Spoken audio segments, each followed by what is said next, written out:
Hello everyone, कैसे हैं आप सब लोग। कॉम्प्लेक्स एनालिसिस में हमने शुरू किया था कॉम्प्लेक्स इंटीग्रेशन।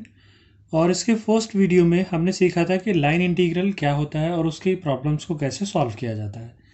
लेक्चर नंबर 2 में आज हम बात करेंगे एक इम्पॉर्टेंट थ्योरम के बारे में जो कॉम्प्लेक्स इंटीग्रेशन में बेहद यूज़फुल है, जिसका नाम है कॉची इंटीग्रल थ्योरम।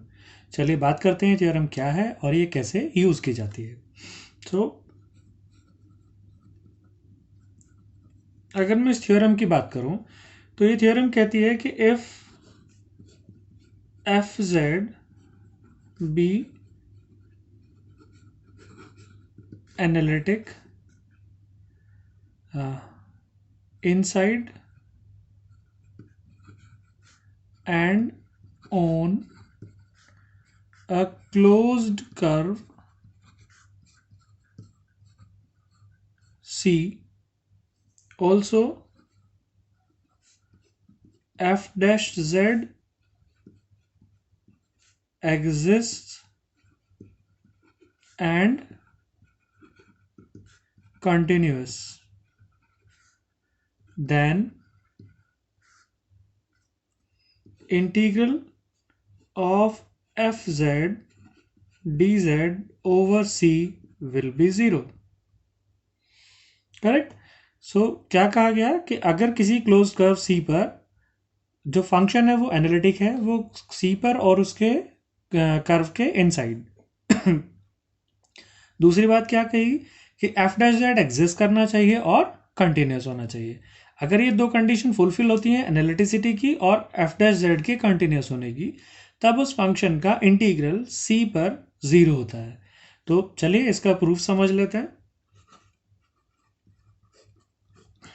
मान लीजिए जो कर्व है सी, वो ये कर्व है, एक क्लोज्ड कर्व है सी, और ये जिस रीजन को कंटेन करता है, जिस रीजन को अपने अंदर रखता है, उस रीजन, वो रीजन मान लीजिए आर है। तो let R be the reason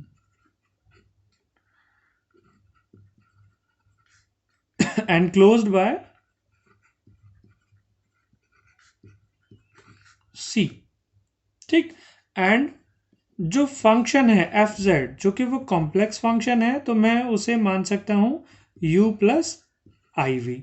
ये मैंने लेट कर लिया।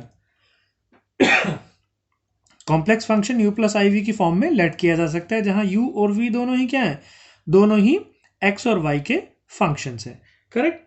चलिए अब अगर मैं इस फंक्शन की वैल्यू को यहाँ सब्सिट्यूट करूँ, आपको याद है मैंने आपको पिछली वीडियो में बताया था कि जो dz है उसकी वैल्यू कितनी होगी, obviously dx plus I D Y होगी। तो अगर ये दोनों वैल्यूज़ में फंक्शन में सब्सिट्यूट करूँ तो जो इंटीग्रल है वो कितना हो जाएगा, integral C F Z D Z will be integral C U plus I V into D x plus I D Y. Correct. आसान है। अब अगर इन दोनों का मल्टीप्लिकेशन किया जाए, चूंकि कॉम्प्लेक्स नंबर्स हैं, तो मल्टीप्लिकेशन कितना होगा, पहले मैं रियल पार्ट लिख लेता हूँ। रियल पार्ट एक तो आएगा जब u dx, जब रियल का रियल में मल्टीप्लिकेशन और इमेजनरी का इमेजनरी में, तो इसका यहाँ पर होगा आई स्क्वायर माइनस 1 यानी minus V D Y. Correct. अब आई के साथ मैं अगर दूसरा इसका इंटीग्रेशन दूसरा पार्ट लेने की कोशिश करूं तो कितना आएगा, जो इमेजनरी पार्ट है, जब v की मल्टीप्लिकेशन यहाँ होगी यानी v dx, और जब dy की मल्टीप्लिकेशन यहाँ होगी यानी u dy। ठीक। तो इस तरीके से मेरे पास इन दोनों का रियल और इमेजनरी पार्ट मिल गए। करेक्ट। अब इसको दो अलग अलग मैं इंटीग्रल में ब्रेक कर लेता हूँ। पहला integral u dx minus V D Y. ऐसे ही जो दूसरा इंटीग्रल है वो हो जाएगा V D x plus U D Y. I think यहां तक आपको कोई परेशानी नहीं आएगी, कोई दिक्कत नहीं आएगी। मान लीजिए ये इक्वेशन 1 है।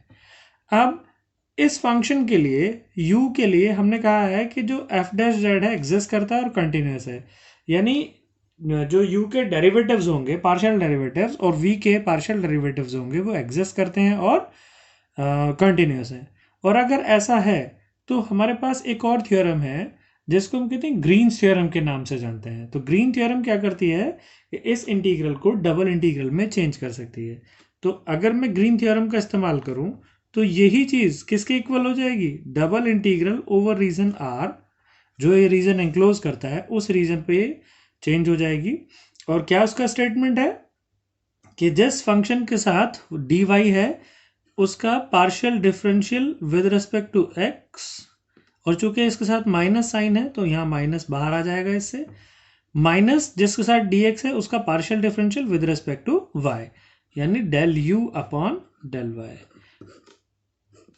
आप लोगों ने डेफिनेटली ग्रीन्स थ्योरम पढ़ी होगी वेक्टर्स के समय पे, जब आपने वेक्टर इंटीग्रेशन पढ़ा होगा तो ये उसी का स्टेटमेंट है। क्या किया है हमने, जो हमारा लाइन इंटीग्रल था उसको सरफेस इंटीग्रल में चेंज किया है, जो कर्व सी पर था अब वो रीजन आर पे आ गया। ऐसे ही सेकेंड पार्ट में भी हम इसका इस्तेमाल कर सकते हैं ग्रीन्स थ्योरम का। और यहाँ पर डी वाई के साथ क्या है, u, यानी u का partial differential with respect to x minus v का partial differential with respect to y।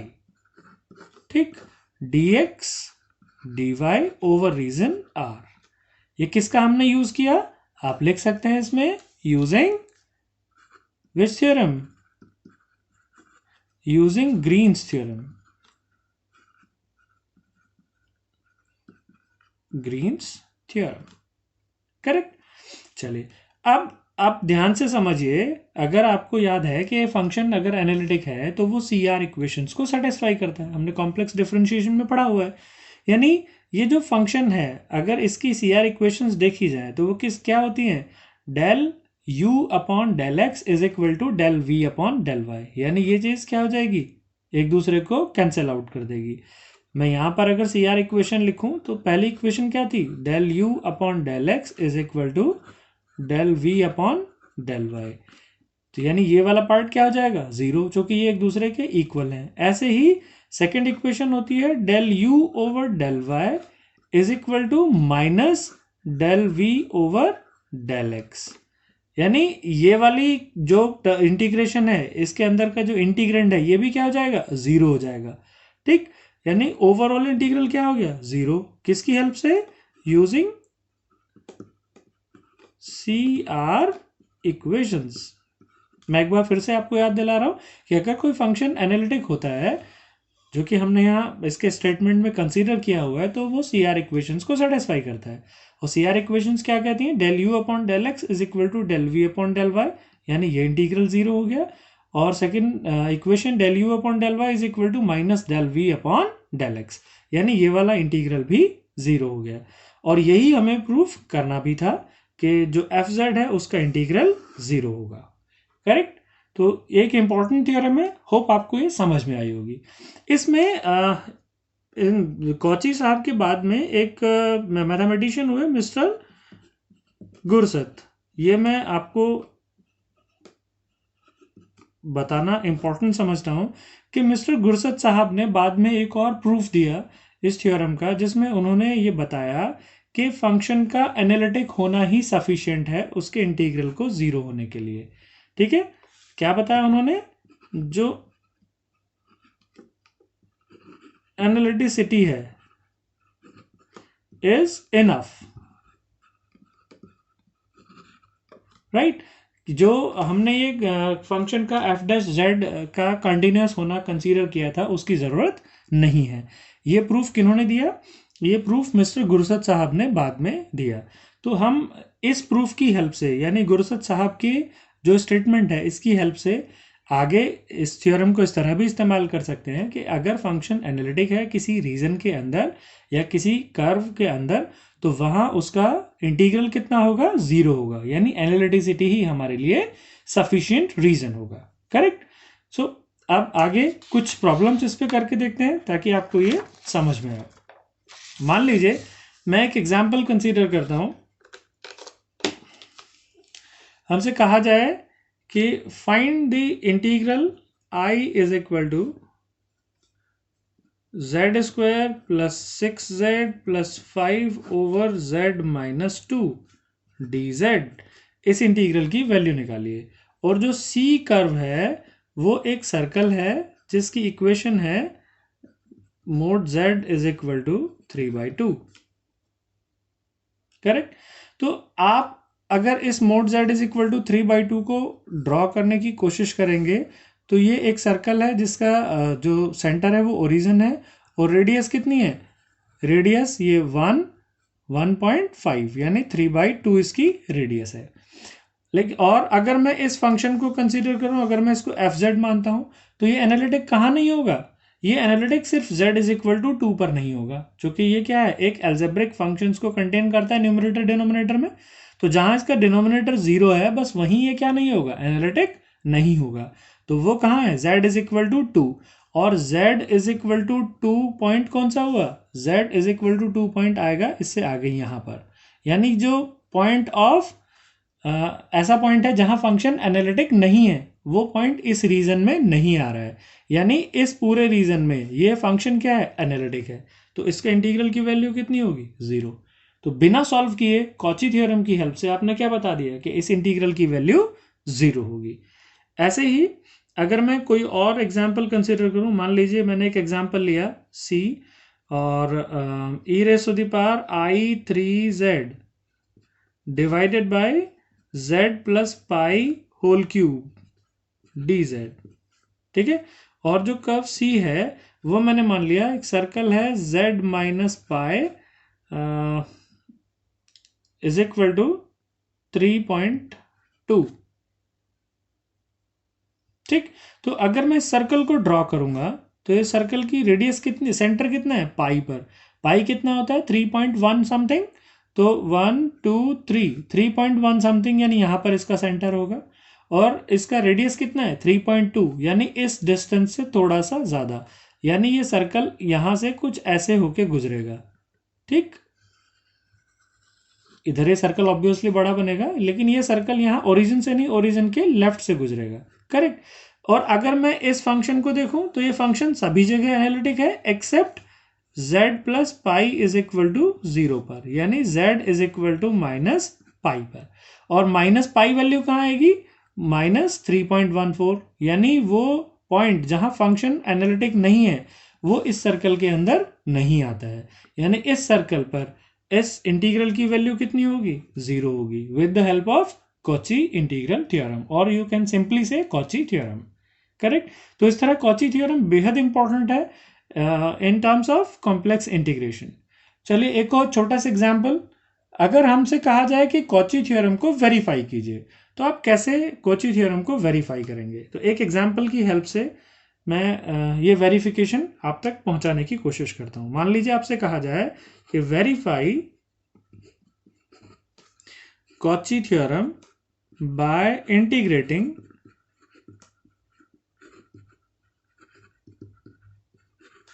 e⁻⁻iz over triangle with vertices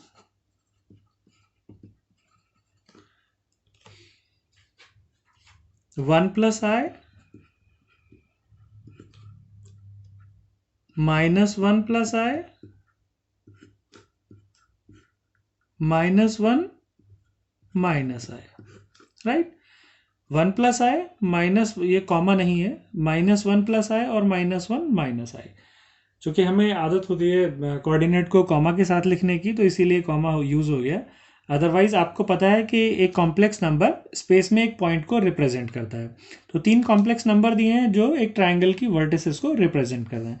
अगर मैं इसको ट्राइंगल को बनाऊं स्पेस में तो 1 प्लस आई मतलब 1,1, तो 1,1 मान लीजिए ये पॉइंट हो गया। -1 प्लस आई यानी -1,1 यानी ये वाला पॉइंट हो जाएगा। और -1 यानी -1 इधर -1 इधर यानी ये वाला पॉइंट हो गया। यानी जो मेरे पास ट्राइंगल हुआ वो कुछ इस तरह बना। करेक्ट। जो ओरिजिन से पास हो रहा है। मान लीजिए ये पॉइंट है ए, ये पॉइंट है बी और ये पॉइंट है सी। इसका मैं जो कोऑर्डिनेट है वो लिख लेता हूँ 1,1, इसके कोऑर्डिनेट है -1,1 और सी के कोऑर्डिनेट है -1,-1। ठीक, तो मुझे प्रूफ करना है कि इस ट्रायंगल की जो बाउंड्रीज हैं उन पे इस फंक्शन को इंटीग्रेट करते हुए कॉची थ्योरम को वेरीफाई करना है। तो आपको ये समझ आ रहा है, जो सबसे पहले तो मैं स्टेटमेंट लिखूंगा कि e raise to the power I z क्या है, इज एनालिटिक एवरीवेयर। ठीक है, एक्सपोनेंशियल फंक्शन है, क्या होता है ये एनालिटिक होता है सभी जगह। इसका मतलब इसका जो इंटीग्रल होगा ओवर सी, ये जो पूरा ट्रायंगल है अगर मैं इसको सी कर्व मान लूँ पूरे को, तो over c E raise to the power I z कितना होना चाहिए, इसकी वैल्यू 0 आनी चाहिए। अब इसको वेरीफाई कैसे करेंगे वो समझ लेते हैं। मैं जो ये इंटीग्रल है, इस इंटीग्रल को 3 हिस्सों में ब्रेक कर लेता हूं। कैसे ब्रेक करूंगा, क्योंकि मेरे पास जो ये फंक्शन है ये 3 कर्व को, 3 स्ट्रेट लाइन को कंटेन करता है, तो मैं इनको एंटी क्लॉकवाइज डायरेक्शन में इस पूरे जो बाउंड्री है इसको कवर करने की कोशिश कर रहा हूँ। ध्यान दीजिए, आपको किसी एक डायरेक्शन में ही मूव करना होगा। मैं यहाँ एंटी क्लॉकवाइज चल रहा हूँ, ए से बी, बी से सी और फिर सी से ए तक। तो ये 3 हिस्सों में कैसे ब्रेक होगा, पहला integral along A B E raise to the power I Z D Z, फिर B C E raise to the power I Z D Z, और फिर उसके बाद क्या, C A E raise to the power I Z D Z. ठीक, तो इस तरह आपको ये तीनों इंटीग्रल, मान लीजिए ये I1 है, ये I2 है और ये I3 है, इन तीनों इंटीग्रल की वैल्यू निकालनी है और यहाँ पर सब्स्टिट्यूट करनी है। अगर ये सम 0 आ जाएगा तो हमारी कॉची थ्योरम वेरीफाई हो जाएगी, 0 नहीं आएगा तो कॉची थ्योरम वेरीफाई नहीं होगी। राइट, चलिए मैं इस पेपर को साथ में रखते हुए नेक्स्ट पेपर पर इन कैलकुलेशंस को करने की कोशिश करता हूँ। चलिए, सबसे पहले अगर मैं I1 इंटीग्रल निकालूं तो I1 इंटीग्रल कैसे निकलेगा,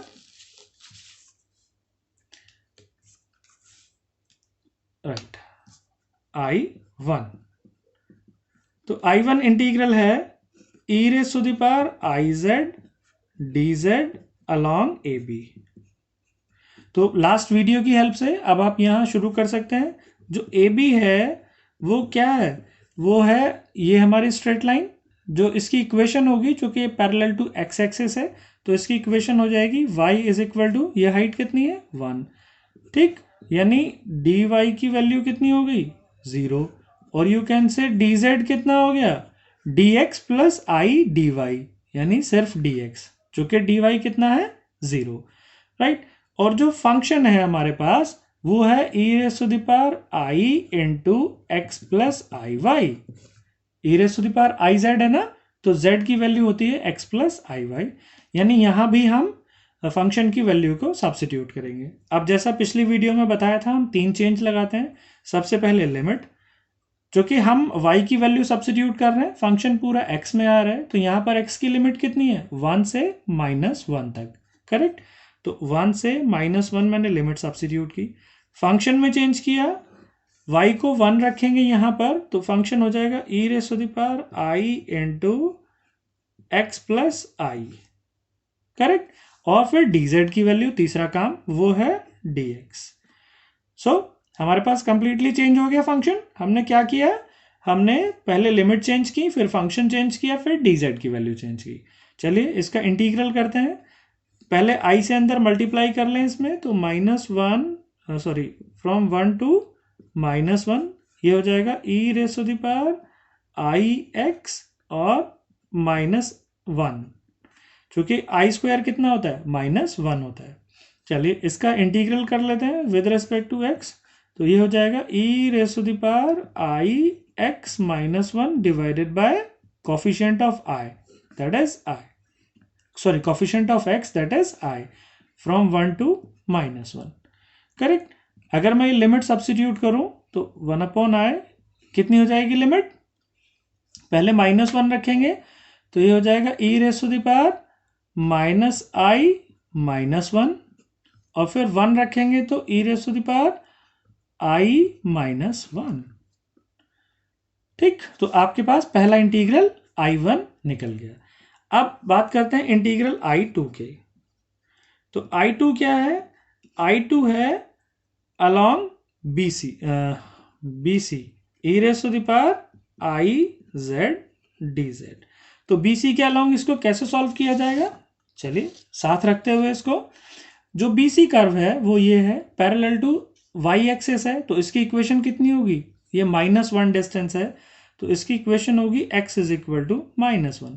यानी हम कह सकते हैं कि dx की वैल्यू हो जाएगी 0 और dz कितना हो जाएगा? dx plus i dy।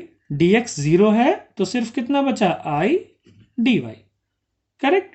और अगर हम -1 की वैल्यू फंक्शन में रखेंगे, हमारे पास फंक्शन कितना था? e raise to the power i x plus i y।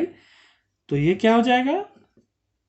चूंकि आप y में चेंज कर रहे हैं, सबसे पहले y की लिमिट, तो इस कर्व को मैं सामने रखता हूं, इसमें y की लिमिट 1 से -1 तक।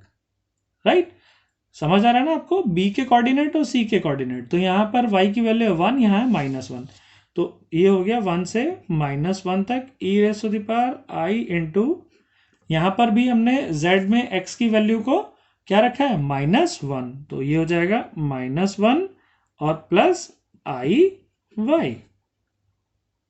करेक्ट, सिंपल है। इंटू dz की value i dy। I hope आपको ये चीज समझ में आ रही होगी। चलिए अब आगे चलते हैं। इस इंटीग्रल को सॉल्व करने से पहले, जैसे हमने पिछले इंटीग्रल में किया था, i से अंदर मल्टीप्लाई कर लेते हैं। तो ये हो जाएगा 1 -1, i से अंदर मल्टीप्लाई करेंगे तो e raise to the power -i, और यहां मल्टीप्लाई करेंगे तो -y into i dy। Correct, ये i तो बाहर आ गया, और इसका इंटीग्रल करेंगे तो कितना होगा? इसका इंटीग्रल होगा e raise to the power -i -y upon coefficient of y that is -1, और लिमिट कितनी? 1 से -1 तक। ठीक, अब अगर मैं ये माइनस साइन को बाहर ले आऊं तो ये कितना हो जाएगा? ये हो जाएगा -i, पहले मैंने -1 लिमिट यहां रखी, तो e raise to the power -i plus 1, इसके बाद 1 लिमिट रखी तो e raise to the power -i -1। Correct. अब चूंकि जो पिछला वाला इंटीग्रल था उसमें i डिवीजन में था, यहाँ i मल्टीप्लिकेशन में है, तो मैं उसको उसी तरह का इंटीग्रल बनाने के लिए i से मल्टीप्लाई और डिवाइड कर लेता हूँ। तो अगर मैं i से मल्टीप्लाई करूंगा तो i स्क्वायर यानी -1 इसको प्लस बना देगा, और 1/i एज इट इज रह जाएगा। तो ये हो जाएगा 1/i e raise to the power -i plus 1 minus e raise to the power -i -1। ये आप समझ सकते हैं कि मैंने ये ऐसा क्यों किया, क्योंकि अगर ये टर्म सिमिलर रहेंगी तो इनको ऐड करना इजी रहेगा। चलिए अब तीसरे इंटीग्रल की बात करते हैं, जो कि है I3। I3 क्या है? I3 हमें निकालना था along CA, right, e raise to the power IZ dz। तो CA कर्व कितना है? मैं आपके सामने यहीं पर इसको लेके आ रहा हूं, ये हमारे पास आ गया, अब आपको दिख रहा होगा, ये है CA कर्व। इसकी इक्वेशन कितनी है?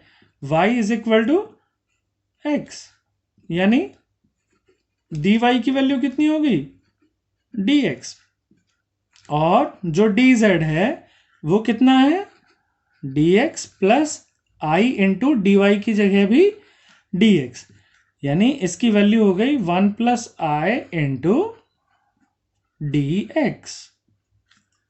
करेक्ट, तो अब इसके हिसाब से चेंज कर लेते हैं, यानी जो हमारा I3 इंटीग्रल है उसकी वैल्यू हो जाएगी सबसे पहले लिमिट, चूंकि मैंने इस पूरे को x में चेंज किया है तो x की लिमिट यहां देखेंगे तो यहां x कितना है? -1, और यहां x कितना है? +1। तो जो x की लिमिट है वो -1 से +1 तक हो गई। e raise to the power i into z की वैल्यू कितनी थी?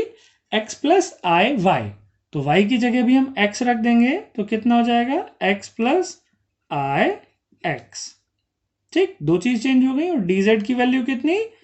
1 plus i into dx। Correct, चलिए अब इंटीग्रल में चलते हैं। ये 1 प्लस i तो कांस्टेंट है, बाहर आ गया, और इंटीग्रल में यहां से x आ जाएगा बाहर कॉमन, करेक्ट, और i से हो जाएगा अंदर मल्टीप्लीकेशन। तो क्या चेंज आएगा, e raise to the power, i से अंदर मल्टीप्लाई करेंगे, ये 1 है तो i रहेगा, ये i है तो -1 हो जाएगा, x ले लिया हमने बाहर कॉमन, dx। या मैं इसमें एक काम और भी कर सकता हूं कि अगर मैं i से अंदर मल्टीप्लाई ना करूं तो शायद ये मेरे लिए बेनिफिशियल होगा। अगर मैं i से मल्टीप्लाई नहीं करता, i को बाहर रखता हूं, तो ये i+1, 1+i यानी i+1 सेम थिंग है, ऐसे ही रहेगा। ऐसा मैंने इसलिए किया कि इंटीग्रल में ये टर्म कहाँ जाएगी, इसके डिवीजन में आ जाएगी। चलिए इसका इंटीग्रल कर लेते हैं। तो इसका इंटीग्रल कितना होगा, इसका इंटीग्रल हो जाएगा, ये 1+i तो आउटसाइड है, ये हो जाएगा e raise to the power i 1+i into x divided by i into 1+i, right. और लिमिट कहाँ से कहाँ तक, -1 से 1 तक। जो भी x का कॉफिशिएंट था वो सारा डिवीजन में आ गया। अब ये तो 1+i पूरा पूरा कैंसिल हो गया, ये 1/i बचा जिसको मैंने बाहर लिख लिया 1/i। अंदर जो ये पोर्शन है ये कितना है, अब इसमें i से मल्टीप्लाई कर लेते हैं। तो अंदर मल्टीप्लाई करेंगे तो ये हो जाएगा i -1 इंटू एक्स, ठीक। अब इसमें लिमिट हम सब्स्टिट्यूट कर लेंगे। तो लिमिट सब्स्टिट्यूट करने पे ये हो गया 1/i e raise to the power, पहले 1 रखा तो i -1 रहेगा, -1 रखेंगे तो कितना हो जाएगा, ये -1 से इस पूरे में मल्टीप्लाई हो जाएगा, यानी हो जाएगा -i+1, करेक्ट। क्योंकि 1 था पहले ये तो कोई चेंज नहीं हुआ, और -1 रखा है यानी -1 से इस पावर में मल्टीप्लाई हो गया, यानी हमारे पास ये तीसरा इंटीग्रल मिल गया। तो जो अब तीनों इंटीग्रल हैं, अगर मैं उन तीनों इंटीग्रल को एक साथ लिखूं तो i इज इक्वल टू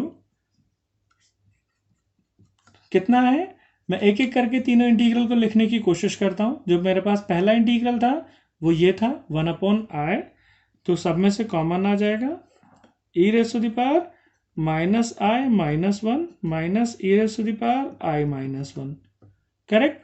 ये था मेरे पास दूसरा इंटीग्रल, इसकी वैल्यू है plus e raise to the power -i+1 minus e raise to the power -i-1। और जो लास्ट इंटीग्रल है वो अभी हमने निकाला, वो है e raise to the power i-1 minus e raise to the power -i+1। अगर चेक करेंगे -i-1 यहाँ प्लस में है और यहाँ ये वैल्यू माइनस में है, e raise to the power i-1 यहाँ नेगेटिव है और e raise to the power i-1 यहाँ पॉजिटिव है, कैंसिल।